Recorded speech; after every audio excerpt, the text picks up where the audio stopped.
It's here. I didn't think it would come, but there's a bull market. The question is it a bull market or is it a bull market rally? We are seeing stocks like Nvidia up 110% off their lows. We're seeing Meta up well over 100% in the last couple of months. Google 100%. Apple like 50%. Amazon, every big tech name just rallying. Like if you put money in like the biggest 10 or biggest 5 tech stocks, Tesla, you know, you get your big 10 Teslas, your Tesla, Apple, Meta, Nvidia, Google, of course. By the way, I loved in December said, please buy as much, of course, do your own thing, but buy your own Intel, Apple, Meta, especially at $96 on my story. I was like, you should buy this. It's a great play. I did buy some, unfortunately sold it off before the peak, so I didn't get to reap the rewards. I'm actually shorting the market as hard as I've ever wanted to short the market in my life. I engaged on a $5 million short play on the NASDAQ. So I am shorting tech. It rallied today to $332. It bounced off. It'll probably gap up a little bit higher before inevitably coming lower. It seems to me as if the whole world has kind of turned on its head and the debt ceiling concerns, a non-issue. Consumers being the most levered per capita they've ever been, the most indebted that they've ever been. Credit card debt over $1 trillion because the US is leading by example. And many developing countries are leading by example saying, hey, massive debt you could never pay back, not a problem. All good, not gonna default. Not even a worry. There's been almost no negative turbulence heading into this June, what you call debt ceiling raise limit. And so very, very curious why the world thinks that the market's going to go to the moon. I think AI is a little overhyped. I love AI. I love tech. Long term, I'm a big investor in innovation and improvement, but I think it's too soon. Canada, interesting news. What has happened in the last couple of weeks? Well, Canada's inflation report has come out, and inflation is spiking. We were on a downtrend. Now we're on an uptrend. Wait, you mean to say that inflation isn't going straight down? Oh no, it's bounced a little bit. What is one of the main drivers? Of course, housing costs. We talked about this. Landlords are going to pass on those high interest costs that they're feeling. And mortgage holders having to renew, specifically in Canada, where we have a lot of shorter term mortgages and a lot more variable rate mortgages, we're gonna feel that. And so there are ramifications to that. Though I want there to be a new bull market, I think it might be a fake out. Real estate is up 10% in Ontario from basically the lows of December to now. We've had real estate start to rip. We've got stocks ripping. We've got, people are predicting that the Fed is going to pivot. I think that's a little too soon. The language I've heard every time I've listened to the same announcements everyone else has is that the Fed is going to stay the course for the rest of this year. And it's possible now that in Canada, we're going to see another rate hike. It's almost a flip of a coin whether or not we'll get another rate hike of another 25 basis points, bringing our prime bank rate to nearly 7%. So if you have a home equity line of credit, a prime +1, all home equity lines of credits float.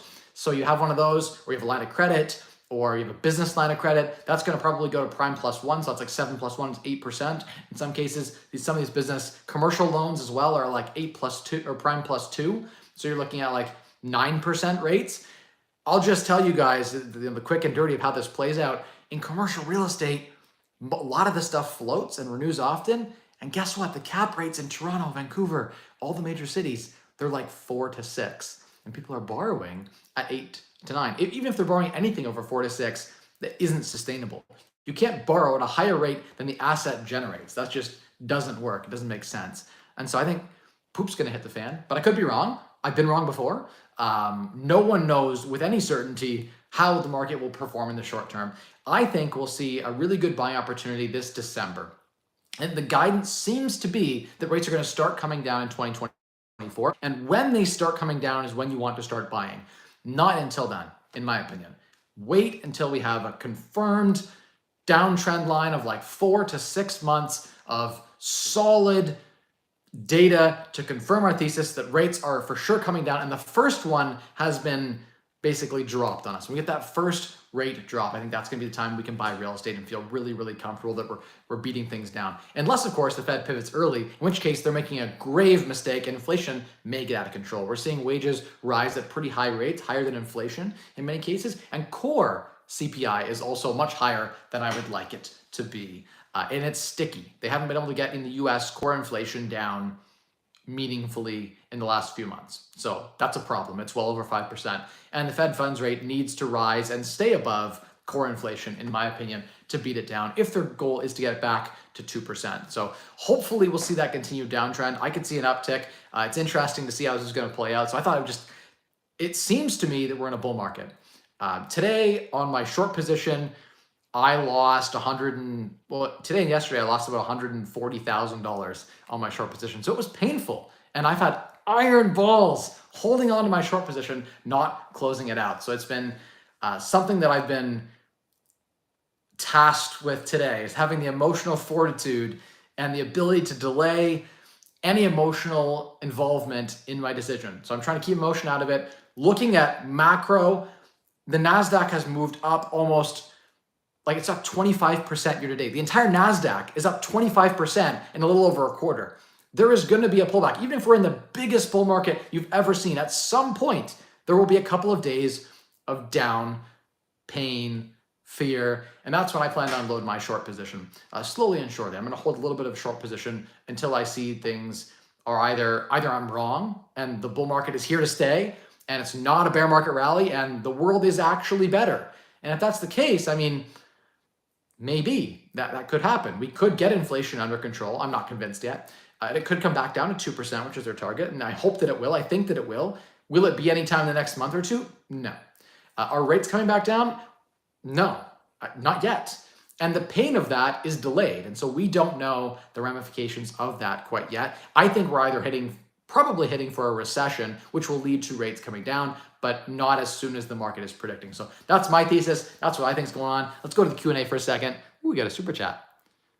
Jamal, how you doing? Says, can you talk selling properties? I have 1 duplex and 3 triplexes. By the way, thank you for the $11 super chat. Appreciate it. Tenant in duplex wants to buy for a great price. Selling feels weird. My city is record prices right now. The duplex is currently 54% loan to value. I want to put something out here right now. So when we talk about like whether or not to sell the property, for me, one of the metrics that I use when I try to decide if I should rebalance my real estate portfolio, sell it, and bring the capital somewhere else to buy something better, the question I ask myself is, would I buy this property at the price that I can currently sell it for? And if the answer is no, you need to really do some deep analysis and maybe some deep pro-con about why are you holding this asset. If you bought a building for $300,000, people say, hey, I bought this building 10 years ago, $300,000. It's worth $1 million now. And let's say it brings in $8,000 a month in rent. That's an 8 cap property. Probably sell it for $1 million, no problem. You're like, if you think of it from, hey, I bought it for $300,000, it's cash flow positive, I'm happy. Okay, I can see why people hold. But if you think of, hey, I could sell this building for $1 million and buy something else that brings in $8,000 a month in rent for $600,000, and maybe you need some fix up and some turnaround and some, a little bit of love over time, but that asset's going to perform way better for you, that new asset, because you can then take that new asset and get a much better rate of return on your capital. So I'm all about basically taking assets and redeploying them in the most efficient manner possible. And so I'm not a buy and hold forever investor because the math doesn't support it. If someone wants to pay me, in some cases, some properties are selling for a 4 cap. So that property you bought, it can sell for 4% annual yield if you own it in cash. To me, in this environment, that's not great.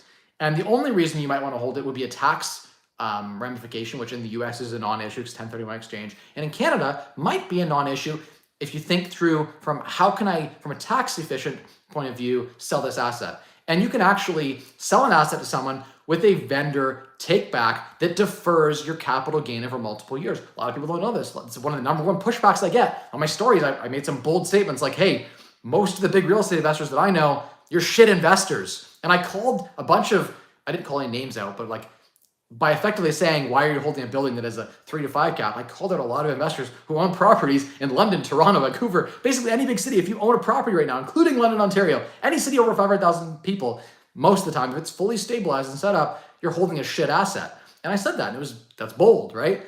But a lot of these investors aren't sophisticated. A lot of these real estate investors don't think about, maybe they ask their accountant once a year, and their accountant doesn't even know that you can use a vendor take back or vendor finance. Maybe you sell this building and you finance a portion of it at 10% interest or 12% interest, and you can actually defer that capital gain over a number of like 5 years. And so then it's not so bad because one, capital gains are 50% tax-free. So they're like, oh, I bought this building for 300. I put 200,000 into it over the years and expenses and, there's legal costs to sell it and all that. I can write all that off. So let's say my cost base is 500, 550. There's a $450,000 capital gain. They're like, oh, I have to pay $450,000 to sell this. And it's like, whoa, calm down. Most of the first time they take what they bought it for, what they're going to sell it for, and they say that's the tax they're going to pay. I'm like, man, how did you become like a decade millionaire if your math's that bad? First off. But second, they didn't think about capital gains being 50% tax-free. So when you adjust your cost base up properly, you look at what you're going to sell it for, you're going to adjust your cost base, probably, it's not going to be $1 million, it's going to be $1 million less all your closing costs and everything else. So it'll be like, 980,000 or whatever, but you're looking at like, let's just say it's $1 million and say there's no closing costs. This is going to be a little bit, but you're going to have like your 450,000 gain on your adjusted cost base. And that 450,000, half of it's tax-free. So 225,000 is really only your tax. And your tax that if you can spread that out over a couple of years, potentially if your income's low enough, you could sell a building, every year. And one of those buildings could, if you spread it between you and your wife and you maybe each took in 50,000 of said gain, you're only going to have to claim because half of it's tax-free. That's how capital gain inclusions work. The other half, you're going to pay your tax bracket. So you're going to have your $450,000 gain is going to, if you spread it over multiple years, maybe be $50,000 to $80,000 in total tax. You're talking about 50 grand in tax on $1 million asset. 5% of the asset price, like the realtor fee, is basically the capital gains tax you're going to pay on disposing and redeploying this asset. Now in the US, you use 1031 exchange and you never pay it. In Canada, you got some nifty, cool things you can do with insurance and some corporate structures that you can potentially defer a lot of that, but a lot of people don't think about it. And I'm just going to say it. Find someone who's a hungry real estate investor whom you could do some, if you have the capital available, you want to do some financing for them, you sell the building to them, and that gain, just the gain portion, you lend them as a second mortgage, as a vendor financed mortgage. They put some down, you also lend them some. This is great for them. You can probably sell the building for more than it's actually worth because you're providing some financing with it. So that's a big bonus. You also get the ability now to, you get that huge bonus of being able to say, hey, I can defer this, say it was $450,000 gain, only half of it's going to be taxable, half of it's tax-free. That's going to be taxed over a number of years, probably at a 20 to 30% tax rate. So you could probably juice out a very small amount of tax and redeploy that asset, even if you have to pay the max tax on it. So tax drag can be an issue, but isn't necessarily entirely driving the dog, as they say. You don't want to let the tax tail wag the dog. So that's something I'm just going to throw out there about redeploying assets, but I think it's a really prudent thing to do. No one should buy a stock and hold it forever, regardless of valuation. The same is true for real estate. No one should buy a property, and regardless of valuations, if you buy in a gentrifying area, and it gentrifies, you go through gentrification on that street, and that asset now is trading at a 3 cap rate. There's bond yields that pay 9 to 10%. So why are you holding an asset in cash that yields you 3, right? Then it just comes down to speculation and appreciation. That's the defense argument I get. And I'm like, well, there are better ways to expose you to that with a new asset. So then the last argument that you might consider, and actually does hold the most weight in my opinion, is the time it's going to take you to dispose of that asset. And so if it's going to take you a lot of time to dispose of an asset, it doesn't take a ton of time, but some, then acquire a new asset, you could say, okay, what's the value of that time? You run those numbers.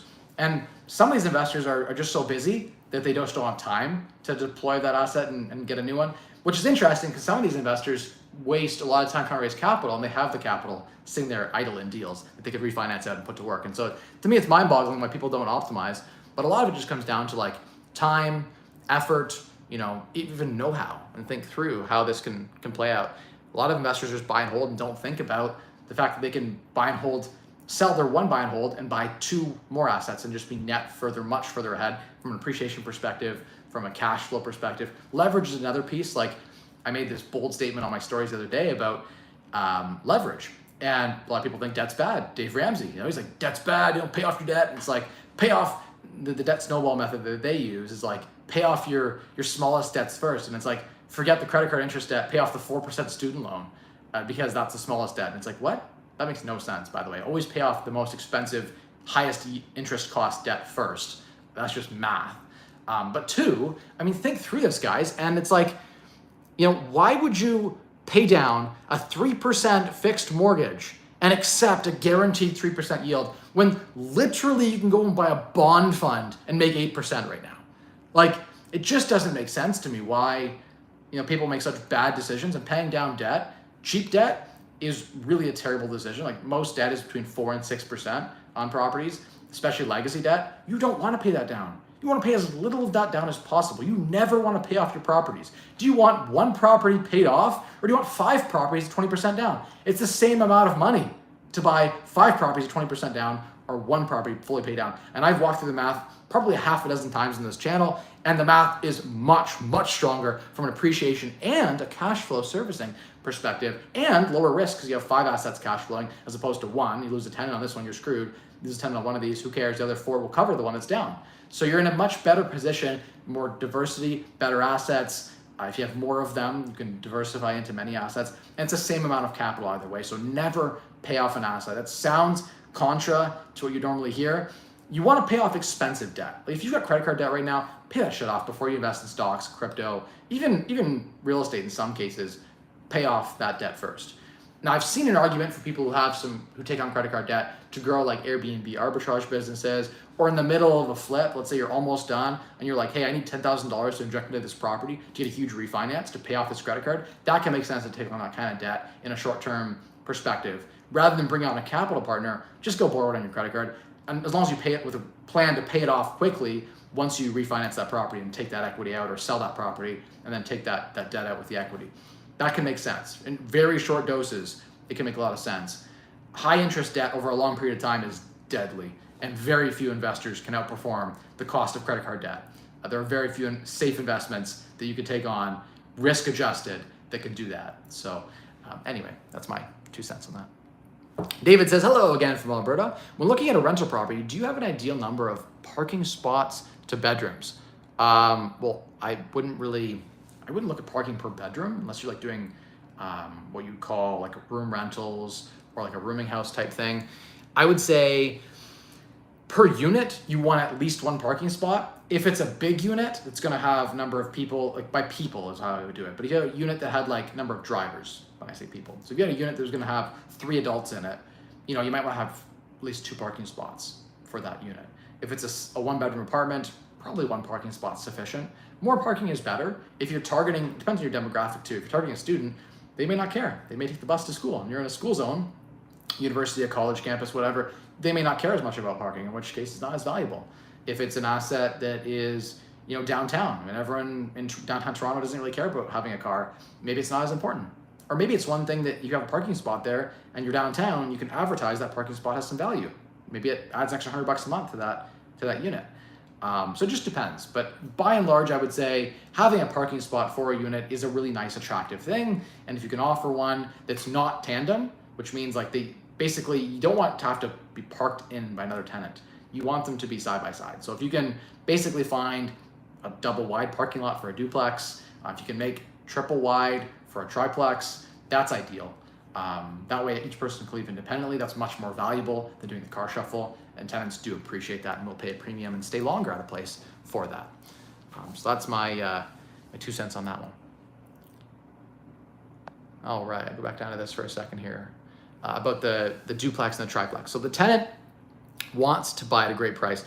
I don't know if it's a great deal, to be honest. Like almost always when you sell privately to a tenant, and every time I've come across it, you underprice the property. Bring in a few realtors, get their opinions, get them to do a CMA, which is a current market assessment, and they'll tell you what that asset is worth. And maybe you could back out some commission savings for them, but you don't want to be underselling the property. So for a great price sounds not great for you, unless they're going to buy it, unless you meant like you're going to overcharge them, in which case could make sense.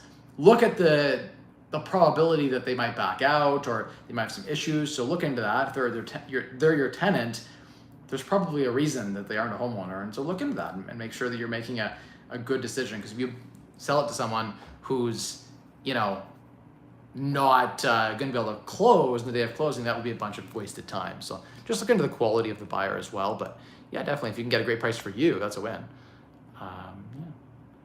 City is record prices right now. Yeah, that's interesting. Most markets are down due to high interest rates across North America. But if your city's in record prices again, that's quite interesting. I would say potentially could make sense. Yeah, selling when prices are high sounds pretty good.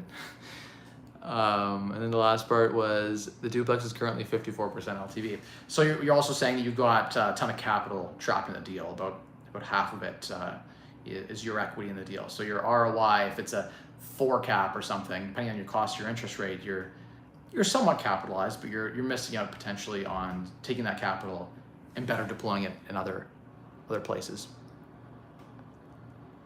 What do you think of this deal in Trenton? Brick bungalow, 425 square feet, construction cost, ARV 600 or higher, post reno cash flow. Doesn't seem too bad. That's not bad, Kinson. You got a little bit of cash flow. Purchase with HELOC, post reno cash flow is negative. So, okay, so you're betting on rates kind of falling for things to make sense. That's not as great. I don't know the Trenton market well enough to comment. Like, I guess the question is, what is the as-is value? And are you buying it now at less than the as-is value? And then look at the post, the renovated ARV, and you can go back and say, hey, what is the after repair value of the ARV of this?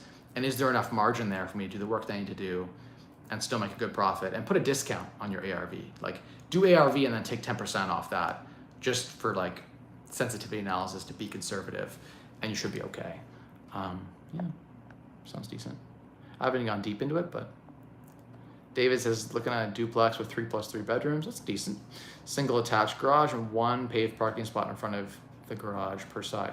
Decent. I mean, like a 3-bedroom unit may be targeting 1 family, and so they might be fine with the idea that they might be okay with having 1 parking spot. Maybe it's just a family that takes on that unit and they only have 1 car. I still have 1 car. I have so many parking spots, but I have 1 car, and we have a van, and that's probably crazy, right? Like almost everyone I know has 2 vehicles, 1 for each partner. So I don't know. It depends on your target tenant, I suppose, and if you're in the city versus a number of other factors. All right. Next question is from William. Micah, feel free. I dropped 50K 2 weeks ago, held position, now down 24K. Make sure that what you're doing really makes sense. So one of my philosophies right now is when I trade, I do not trade individual stocks. I only ever buy the index. And I'm going to short, I only ever short the index with a stop. So I'm unfortunately tomorrow, if it gaps up again tomorrow, I'm going to be forced to add to my position, or rather to cut some of my shorts at a loss. I will add those shorts back on if I see a downtrend pick up. But it really sucks to cut when you're wrong, but risk management is so important. You need to be cutting, you need to be keeping your risk parameters there. Part of me is like, looking at the chart on the year to date and looking at almost every chart I've ever seen for any of the indexes, the index tends to always, even in the biggest of bull markets, tends to move with some volatility. It moves like this. It never moves like this. So we've had days lately like this. At some point, there's going to be a little bit of a ripple. Even if we're in the biggest bull market, I'm going to get a down day to unload those. So a lot of people are like, hey man, like unload today, dump your position, it's going to the moon. And I'm like, isn't it already in the moon? Like, isn't Tesla already up 100%? Isn't, Nvidia already up more than 100%? Isn't like every tech stock, Google, everyone just ripping to the moon right now? Like we are in the biggest bear market rally I've ever seen.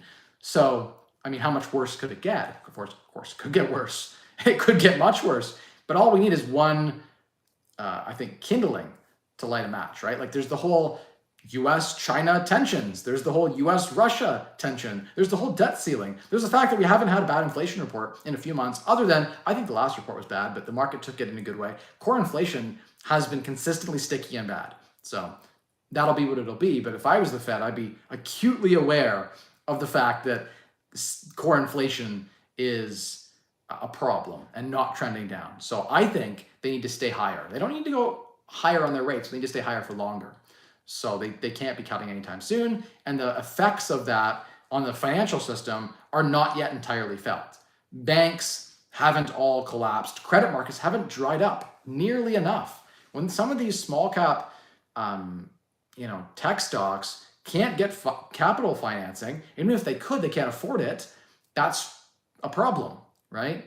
Everyone's banking on this new bear market. They're thinking next year rates are coming down. They've assumed that it's going to be a smooth landing, that there's not going to be a major recession, and that rates are coming right back down. They may not. It may be a bumpy ride for 2 years instead of 6 months like the market's been pricing in.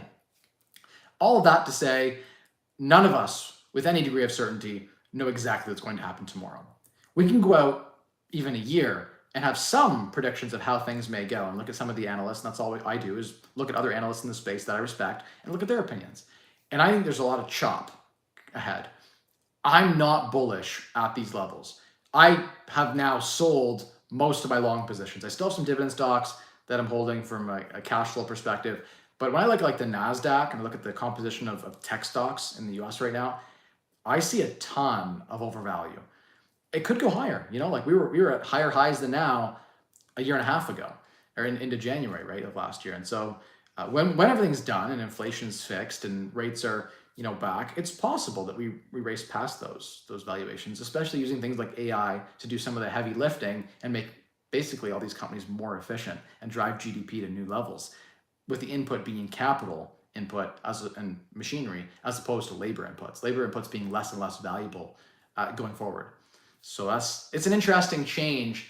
Over the long term, I'm extremely bullish. The next 10 years, I think we're early on AI, and I think AI is a tool. It isn't sentient yet, and they're hyping it a lot. But in time, that technology will change the landscape dramatically, and it will give, I think, the U.S. a pretty good advantage. It's the only thing saving me from wanting to keep investing in the U.S. is the fact that they have a relatively strong edge on tech, and especially on the West Coast, where they have quite an advantage with tech in the long term.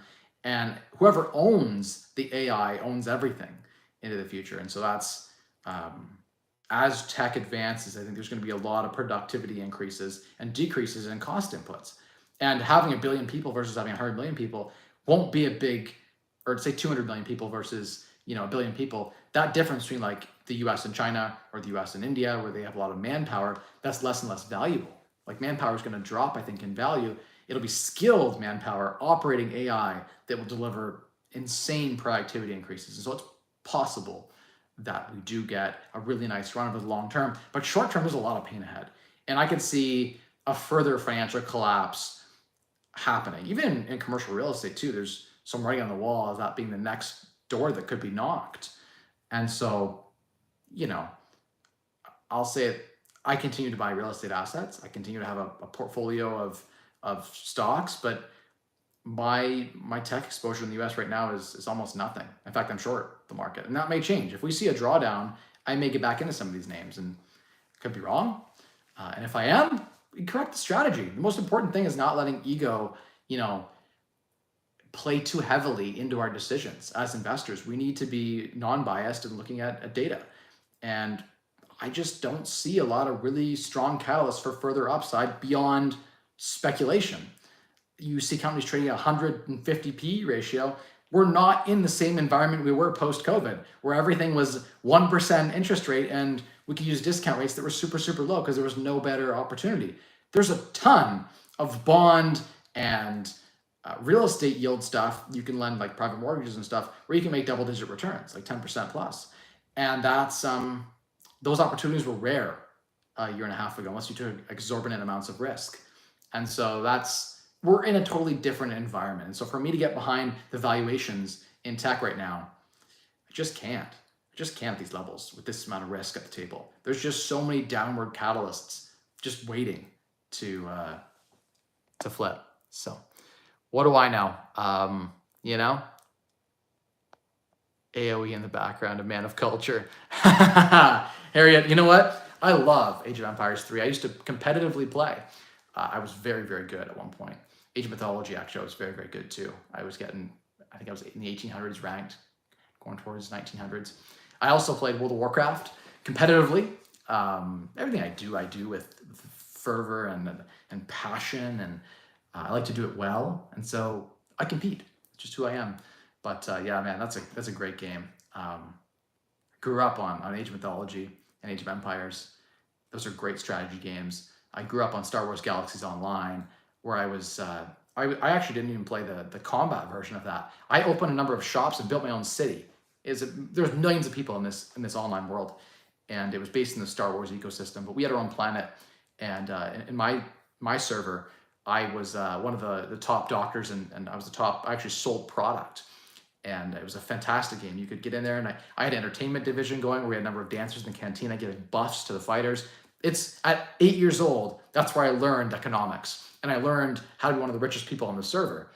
That was like who I was. I didn't have the means in real life at that time because, again, I'm a single mom. I bounced into foster with a guy who wasn't my dad for a while. And then, he was a big druggie. And I've been through a lot of shit in my life. And, that was always an escape. And now I have a hard time getting into MMOs because my real life world is so awesome that it's hard to want to escape to a game.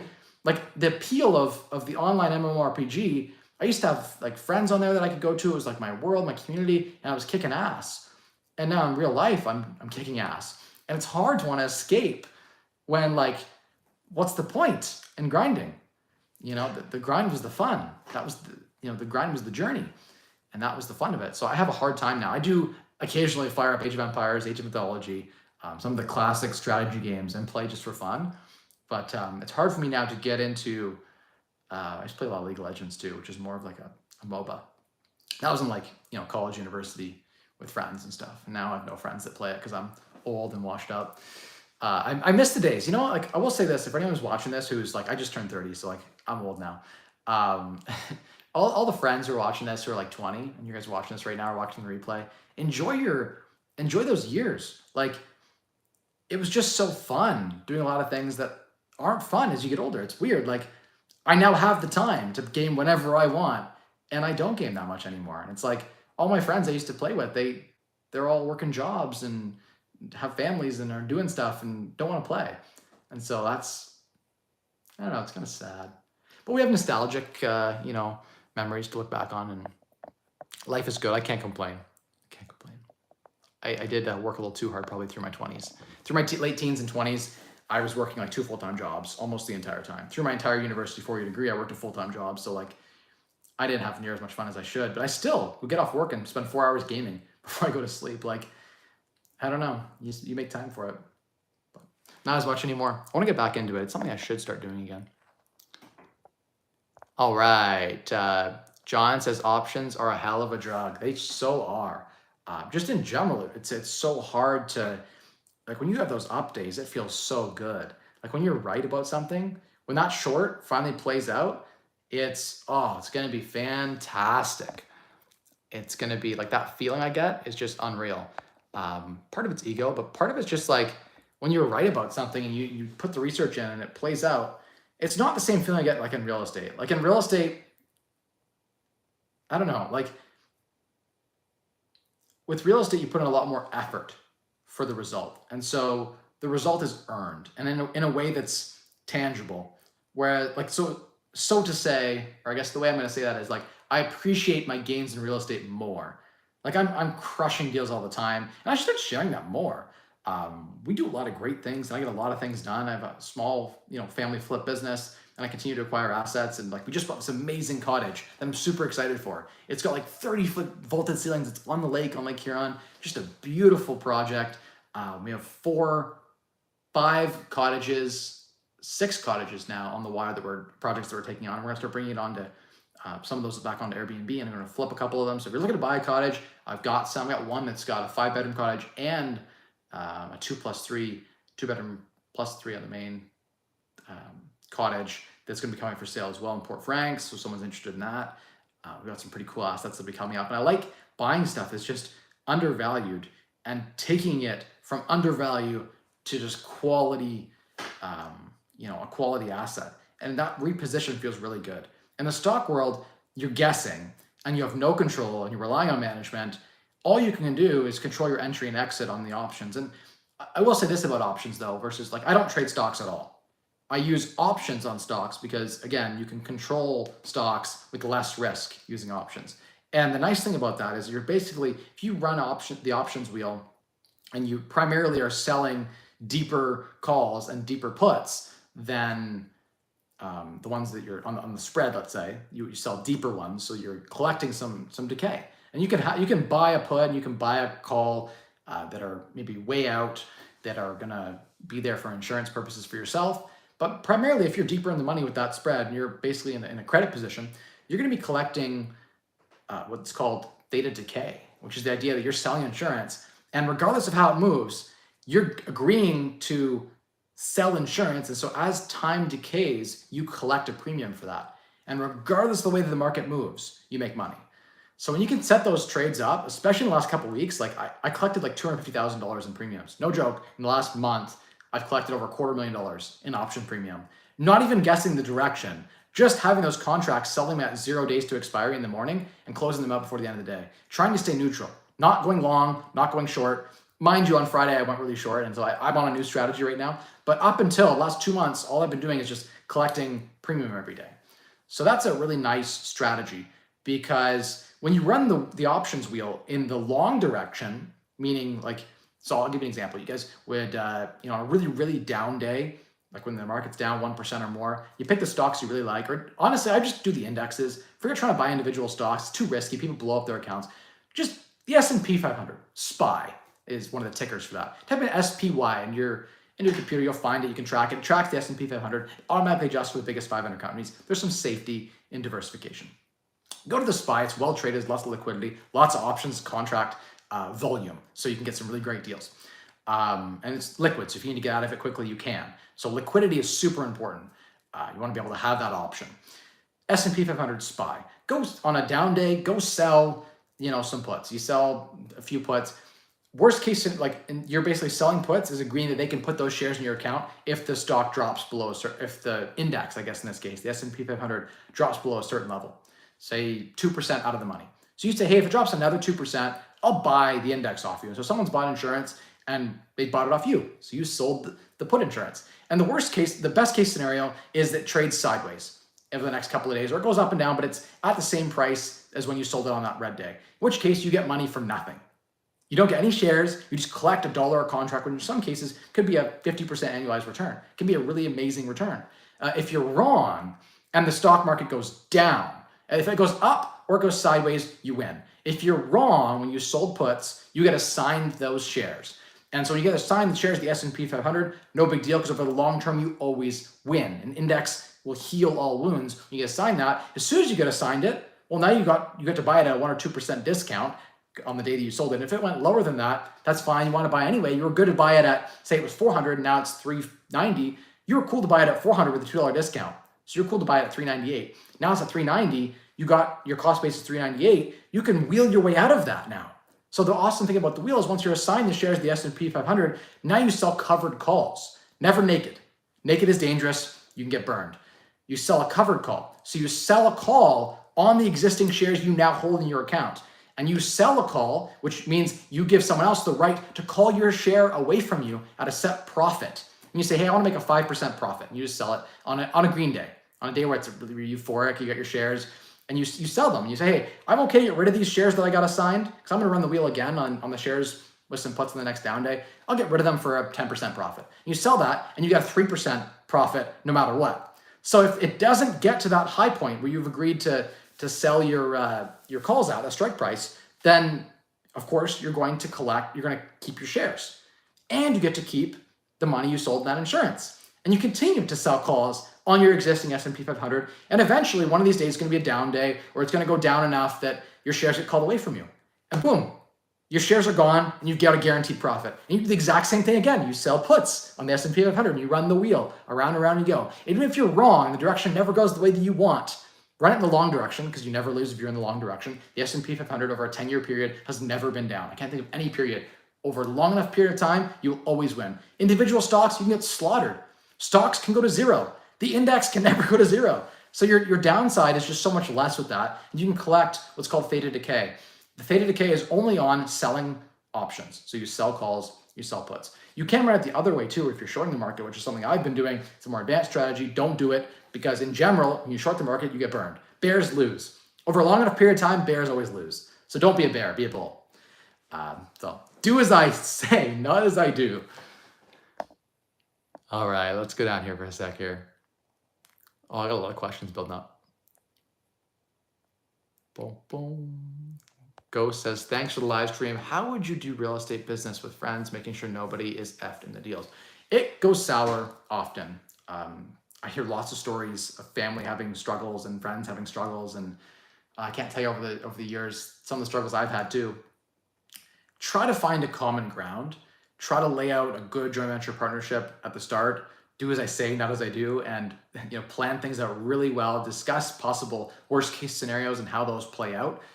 Two reasonable people can find a common ground, especially when shit hasn't hit the fan. When things are, you're speculating how things are going to play out, that will have much better results than when you're going through that worst case scenario and you haven't mapped out, who buys who out, what happens if there's a disagreement, how do you, exit amicably and not have a fire sale or a major issue. So I would say, by and large, it's really important to lay the structure out at the beginning of the joint venture partnership and think through what happens if someone gets divorced and needs to pull their money out because they were the money partner, or what happens if the active partner who was designed to do the management dies, or what happens if they get sick or they get another job and they lose interest in doing the renovation and that was their role. They were to come in and do that, manage the renovation. It's like they don't do that, that's a problem, right? If they just do nothing on the deal, they don't show up. I've seen that before. I actually had that before, where they just didn't show up at all. It's like, nope, just turned their phone off, didn't respond. It's like months go by, the project's just sitting. Then imagine if you were the money partner and you had to step in and then go and fly there and do that whole deal, or go and drive there. If you're local in the city, you still got to go to the property to deal with all that. They're not honoring their side, right? So what happens if someone doesn't honor their side? I've had a money partner not bring money to closing before. What happens? What are the ramifications of that? I had one go through a divorce once. I was like, hey, I need to sell. And I was like, whoa, we're not selling right now. This is not a good time to sell. This is the strategy. This is our plan. Everything's changed now. How do we deal with that? So these things happen with joint venture partnership.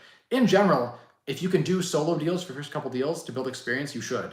It's more complicated as you get into partnerships. So I would say start by maybe find ways to do it yourself.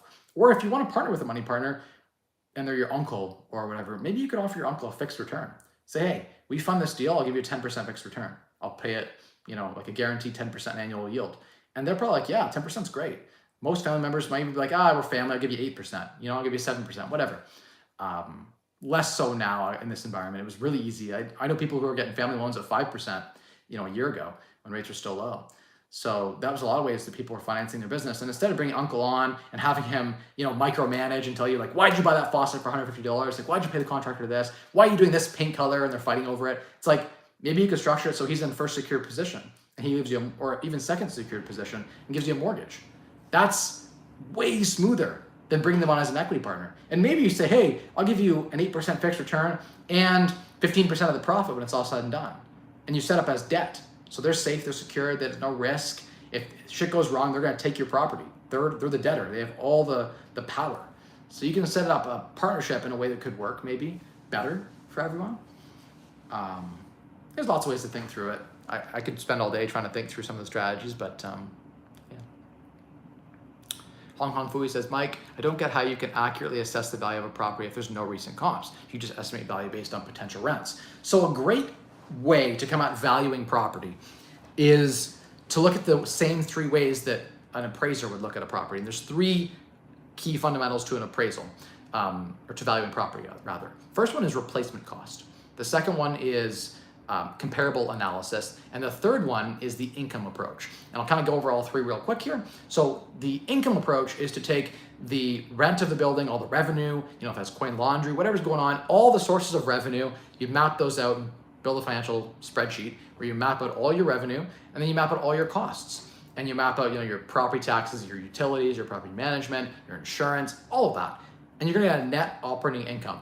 And the building will trade on a value. You can go way out and look at what our building's trading at 100 miles away, 100 kilometers away, 200 kilometers away. You can get a feel for what comparable type of properties in other cities are trading at if there's nothing trading in your city. Or you can look at past sales a year or two ago, and they basically get you a number based on what the building is producing. That's the income approach. It's the main way that commercial buildings are appraised because they're so unique. You got an 80,000 square foot commercial building, there's nothing like that that's sold. So they find another similar type of commercial building that's maybe way smaller and make adjustments for that using an income approach. So the income approach is one of the best ways and most reliable ways to value most real estate. If it's residential and it's just like a single family house, you don't use the income approach. You have to use either a comparable analysis, and you may have to go way out to find comparables, and you may have to make a lot of adjustments to make them comparable. So if there's no houses with swimming pools, you may have to go out and say how much does a swimming pool cost, on average, how much does a swimming pool add to the property, and then adjust down. So you might add 20,000 in value or 30,000 in value for that said item. And the third way is the replacement cost. So you go out and say, hey, what would it cost for me to go out and buy this piece of land? Go find comparables for land comps, and then go, how much does it cost to build this? And you build out how much a builder would spend to replace that building. And that's the way that a lot of people will value like luxury residential properties. You got a mansion with like 10 beds, 10 baths, it's 15,000 square feet, nothing sold in 2 years that's even close to comparable. But you can back it out and say, hey, what does it cost to build this thing per square foot? And you get comparables from building that's half the size and say, okay, how much per square foot? It's trading for $300 a square foot. We can adjust that, add for the garage and make adjustments to the landscaping, and you can do a replacement cost. Those are the 3 ways to value property. It's good to use all 3. One of the arbitrage strategies I used to use was when comparable analysis didn't line up to replacement cost. So in London, I was buying old, like 80-year-old properties needed some facelift for like 120 grand in East London. You couldn't build it for less than 300. That's where the comparables aren't lining up with replacement cost, way below replacement cost. So you're basically buying some of these properties, and I see it in Florida too, I see it in the US, it's everywhere. You'll find older buildings that will sell at huge discounts to replacement cost. And that's a strategy. Or you look at places where maybe it's got a crazy amount of income, but the comparables just aren't there. And so you're like, wow, there's a huge amount of value here if I can exit this to an investor who's looking at an income approach. And you can pivot the asset and make a great amount of money if you understand, and that's one of the most important, I think, fundamentals of investing in real estate is understanding how to value property. And so understanding that, like I took a fundamentals of appraisal course early on in my investing journey, and it was important because you need to understand how to value property and how do you look at the different exit and entry opportunities. You need to really understand those 3 methods deeply. And there's many different ways to skin the cat on replacement value. There are many ways to skin the cat on, and you have to be very, very conservative, I think, in your evaluation approach. But it's an art, not a science. You'll get 3 appraisers to come into the same property, and all 3 will be wildly off. In some cases, I've had a really bullish appraisal come in 30% to 40% higher than a bearish appraisal. So it's crazy. Everyone has subjective appreciation for value. And so it's really, really important to use all 3, I think, on every property you buy. Even just back of the envelope kind of calculation wouldn't hurt to do. All right. Bum, bum, bum. Where am I in the Q&A? I found my spot here. There we go. Liam says, hey, Mike, long time. No talk. Hey, how you doing, Liam? Hope you and your family are well. We are. Thank you. Tax question. I don't know if I can answer a tax question, but I'll try. Okay. If you have done a large reno on an SDU conversion, would you use CCA deferred over 5 years or only claim when you sell? It depends. There are so many ways to think that through. I would say in general, you'd want to depreciate properties that you want to hold for a long time. So if you plan to sell that asset in the next 2 or 3 years and you don't expect like any wild swings in income, probably not worth it to go through the depreciation. You have to recapture that depreciation when you sell. So if you're going to sell in like 2 years from now, maybe, I know people where it makes sense, like if you had a really high earning year, you may use depreciation in that year because you plan to sell the building in 3-4 years when you're retired and you don't have that age of income. In which case, when you recapture that depreciation at a lower tax bracket, that can be super powerful. Real estate's actually an amazing tax vehicle. Like in your early years, it's always an operating loss because you're renovating and there's vacancy. And so in the first couple of years you buy an asset and you stabilize it, you get huge write-offs. In some cases, you can take a 6-figure salary and pay no tax. Like you can go be a lawyer or a doctor or a tech consultant and make 150 grand a year, 200 grand a year and pay no tax on that because you get credits from the real estate side you can bring against your personal income, get deductions that will allow you to have negative on the rental business that offsets all of the positive in your day job. And really you're not losing anything because the value of the building is being increased by you dumping that money into that building. And at some later point, you can choose to harvest that gain or not and just kick the can down the road and just defer tax for a really long time. So real estate is one of the most powerful, and business is one of the most powerful asset classes. Real estate is more powerful than business. I think real estate is one of the best asset classes from a tax perspective for earning income. So I love real estate for that point. Tax income is not as efficient as real estate, it just isn't. You don't get the same crazy deductions, you don't get the depreciation, it's just not as good. And private lending is even worse from a tax perspective, unless you can make a business around private lending, and that's like your primary thing, which is one of the things I'm trying to do right now. And then if you are a fund that's working to fund properties, I do a lot of mortgage funding, and small deals, and I do appraisals and consulting. That income in Ontario, at least, is tax as active income at 12.9% within your corporation. If you take it out of your corp, you get nailed up to the 50% tax rate. But you can shelter it inside your corp for a time, that's a tax deferral.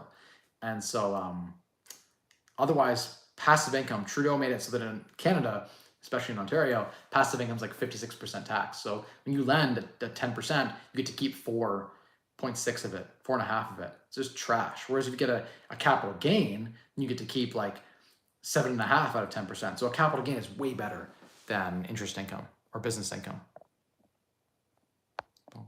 Andrew says, hey, Mike, would you do Questrade versus Interactive Brokers? I used to use Questrade. I closed all my accounts there. I now have Interactive Brokers exclusively. Their lending rates are like 50% cheaper. They're just way better in general. So I wouldn't use Questrade. I like Interactive Brokers way better. Chuck says, when you first started, would you get multiple GC quotes for a project? And how do you estimate reno? Any rule of thumb? So Chuck, there's several rules of thumb that I can think of that you can use. One of them is like figure out what that person's value is to do that job and then work it backwards. So if the average handyman makes $35 an hour or $30 an hour to do that task, and you're like, how, you can even probably Google this, like how many hours does it take to put a bathroom together? For me, like I actually have done all of it. I've laid tile, I've gutted. I know it takes a day to demo. I know it takes a day to prep the floor and to lay the tile. I know putting the washroom back together is a day and a half, and there's finishing work in a couple days. A bathroom should take like 8 to 10 days for someone if they're dedicated to it, right? Like 2 weeks. And so I know if I back out a person at 30 bucks an hour on an 8-hour day, I know they make 200 and let's call it 250 bucks. We'll round up from 240 to 250. 250 bucks a day. If it takes them 10 days, that should be $2,500. But a lot of contractors will come in and charge you $7,000 to $15,000 for that bathroom. And you're like, oh, they're trying to charge me $120 an hour to do $35 an hour work. Okay, that's why that quote's so high.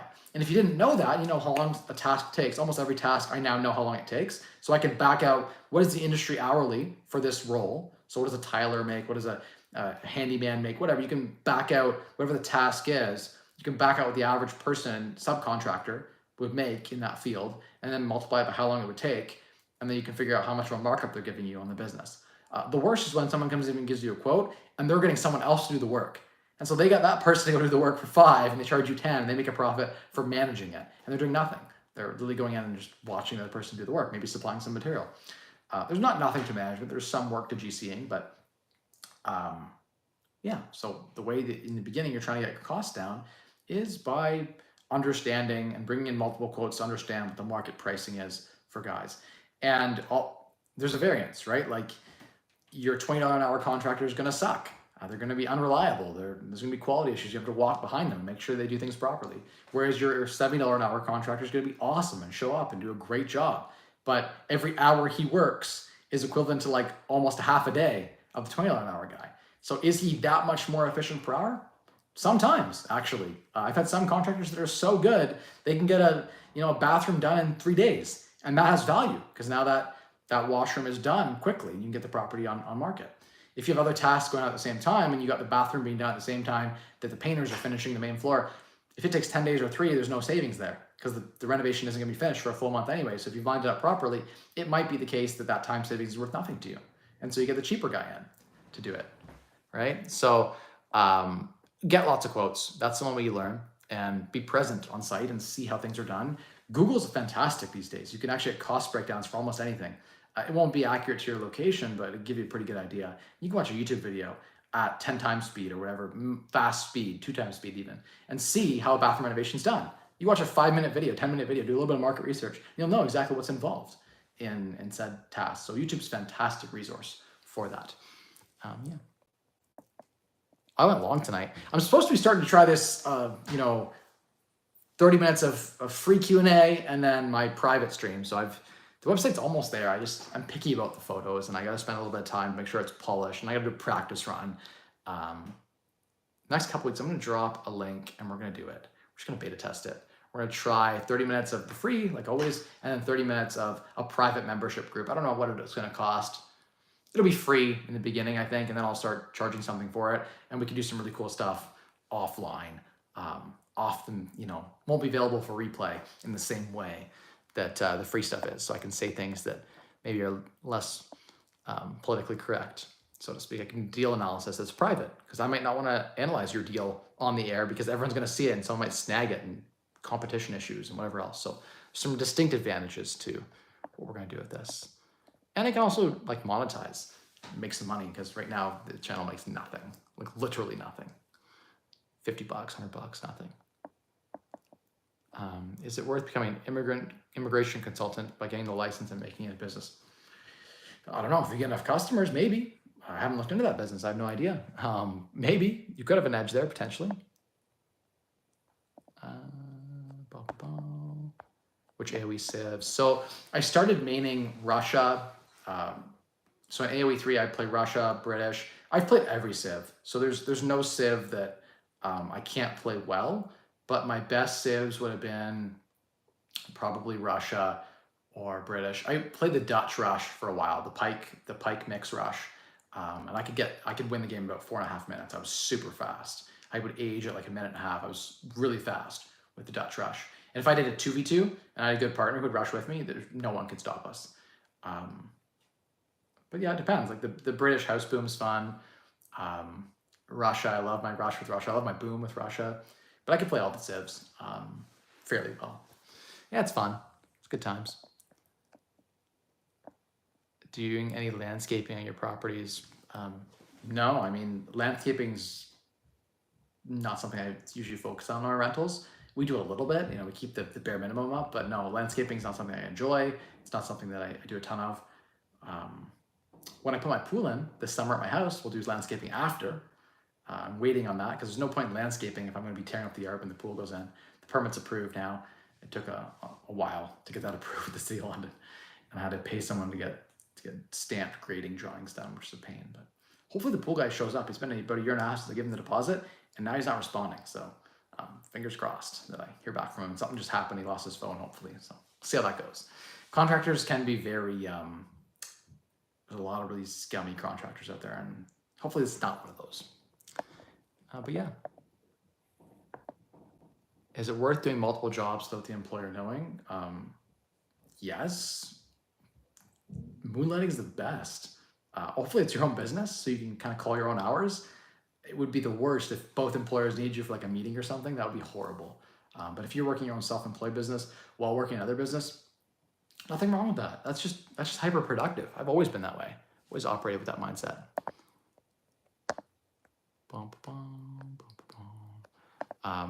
It just depends what you're made of, right? Like some people need their rest in the evening. I can push it 14 hours a day, so I can work 7 hours for each one. What businesses are you planning to acquire? I really would love to be in the space of, I love online education. So that might mean I build something out around real estate and personal finance education, build like a Rosehart University of some sort, a Rosehart Academy or Freedom Academy. So that's coming. I would say, where can you learn about options trading? Could you please recommend some mentors? So a free one that I really like is Tasty Trade. Tasty Trade is fantastic. You can get some really, really great free courses on Tasty Trade, and it goes over in depth different butterfly strategies and straddling and many different strategies you can use. Which accountant do you recommend? I don't have a recommendation. There's lots of good accountants out there. My accountant's too busy to give any recommendations. Okay, different opinions. Kinson, it depends. Like, I would say if you're just getting started and your personal name is better, because you can use those. If you're buying a property that needs work and you can depreciate and you can write off all those renos and it's vacant in the first year or two, you're stabilizing it. You could use all those deductions to offset your day job income. And that's hugely valuable at the start of your snowball journey.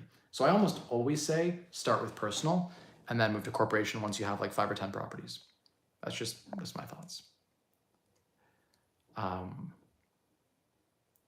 Do you think bull market?